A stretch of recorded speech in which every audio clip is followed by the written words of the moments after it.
നിങ്ങൾ ക്ഷമിച്ചിട്ടുണ്ട്? നിങ്ങൾക്ക് ആർക്കെങ്കിലും എന്തെങ്കിലും കാര്യത്തിന് ക്ഷമിച്ചു കൊടുക്കാൻ കഴിഞ്ഞിട്ടുണ്ടോ?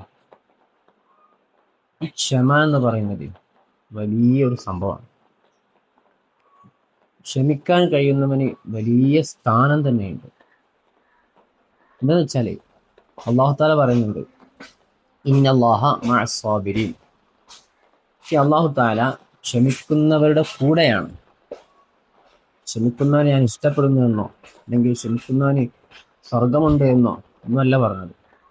ഞാൻ ക്ഷമിക്കുന്നവന്റെ കൂടെയാണ് എന്നാണ് അള്ളാഹു താല പറഞ്ഞത്. അതുപോലെ ഒരു ഹദീസിൽ നമുക്ക് കാണാം, അസ്സബ്റു നിസ്ഫുൽ ഈമാൻ. ക്ഷമ എന്നത് ഈമാനിന്റെ പകുതിയാണെന്ന്. ഒരു മനുഷ്യന് ക്ഷമിക്കാൻ കഴിയുന്നുണ്ടെങ്കിൽ അവന്റെ ഈമാനിന്റെ പകുതി പൂർത്തിയായിരിക്കുന്നു എന്നാണ് അതിന്റെ അർത്ഥം. അപ്പൊ ഈ ക്ഷമിച്ചു കൊടുക്കുക എന്നത് എത്രത്തോളം വലിയ മഹത്വമുള്ള കാര്യമാണെന്ന് മനസ്സിലാക്കാൻ ഈ ആയത്തും ഹദീസും തന്നെ ധാരാളമാണ്. അതുകൊണ്ട് നാം ഒക്കെ ക്ഷമിക്കുന്നവരാവുക.